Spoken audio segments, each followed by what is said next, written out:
Hey, what's up, you guys? It's Tess, and today we're going to be talking about the books that got me into reading.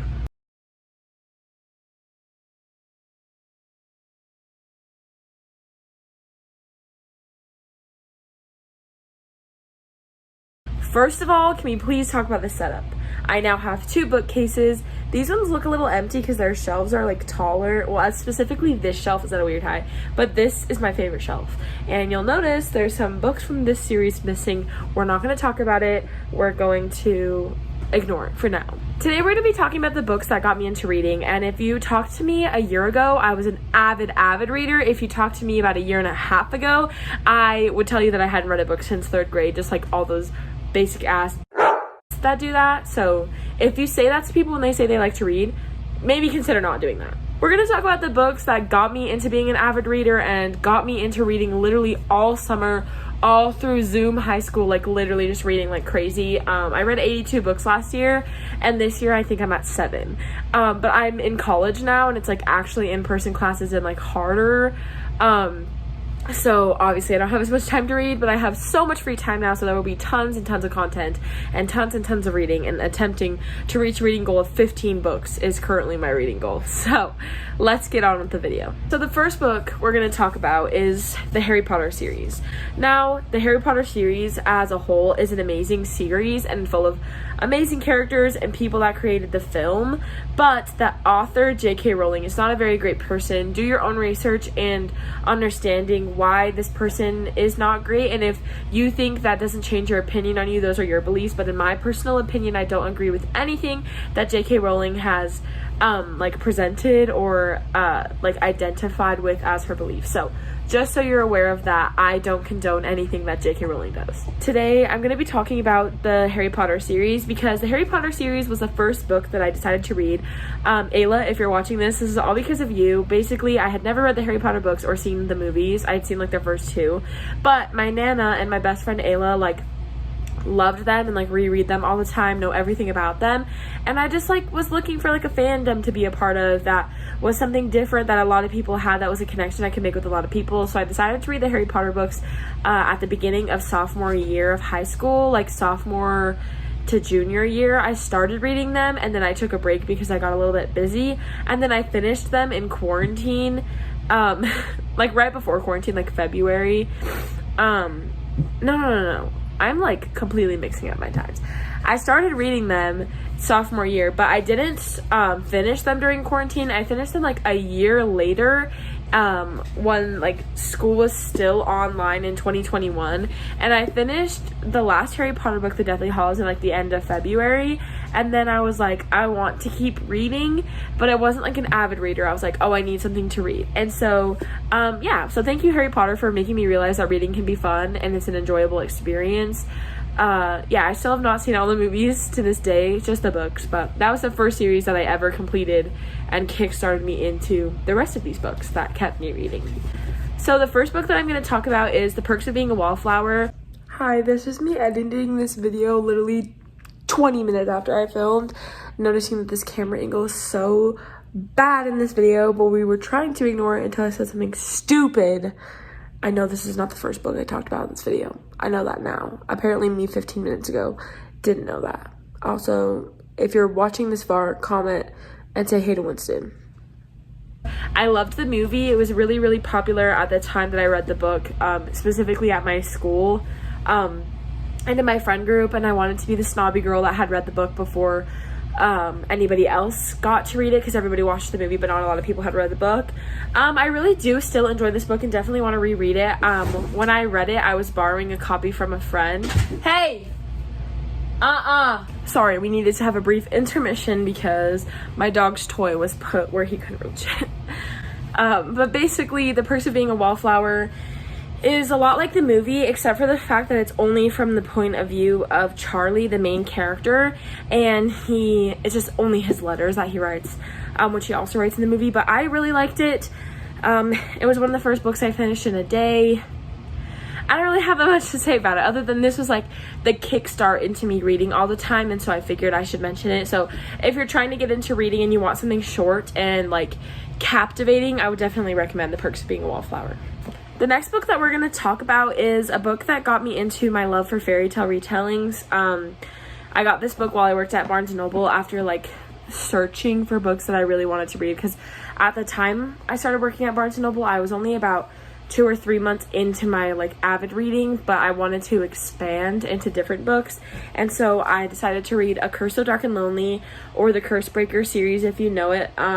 It is a Beauty and the Beast retelling about a girl who so I guess I should explain more the princess situation. So Prince Ren was cursed by a witch to relive the same season over and over again, which is like fall or summer, I can't remember, but it's like a season of the year over and over again. And then at the end of the season, if he hasn't fallen in love with a girl, he turns into a gigantic beast and like takes terror over this town.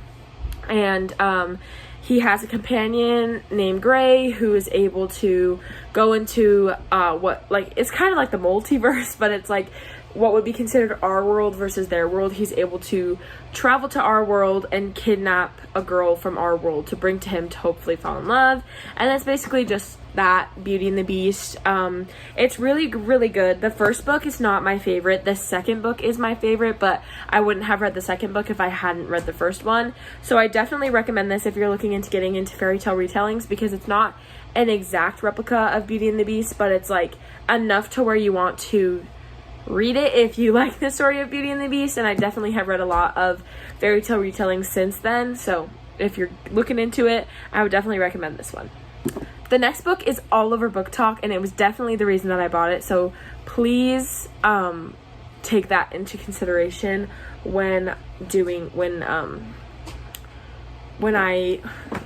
I trying to say? Please take that into consideration before you judge me for reading this book. I have not read any of the other books in the series, and like I said before with J.K. Rowling, I do not condone the actions of the author. I've just been reading this book, and I read it before I found out a lot about her. I do think I'll be finishing the series eventually, but I'm gonna try to buy the books secondhand from someone who no longer wants them. But that book is The Deal by Elle Kennedy. If you know me, I love a good spicy romance book, and this was one of the first ones that I read, and it really did get me into the romance genre, especially sports romance. I haven't read a lot, but like I have so many saved like on my Kindle and in my like TikTok favorites, like a bunch that are just like people talking about sports romance. Basically The Deal is I wouldn't say enemies to lovers, but it's a fake dating sports romance about a girl who's helping one of the hockey players at her school with an ethics class, and they like fake date because she wants the attention of like a football player or something. I don't really remember like who she's trying to get the attention for, but it is a very good book. I extremely do love it, and it's hard because it is kind of controversial. It's very straight, very whitewashed novel, but it is very good in the content of the book, but not necessarily the diversity or anything. So take that into consideration, like when you're choosing what you like to read. What I like to read is just spicy romance, but I do enjoy books with diversity, which is why I had started this book and then continued on to something that was more diverse and took into consideration like the things I disliked about this book. I will be finishing the series, but I'm probably not going to post a review on it just to like not give Elle Kennedy all the clout.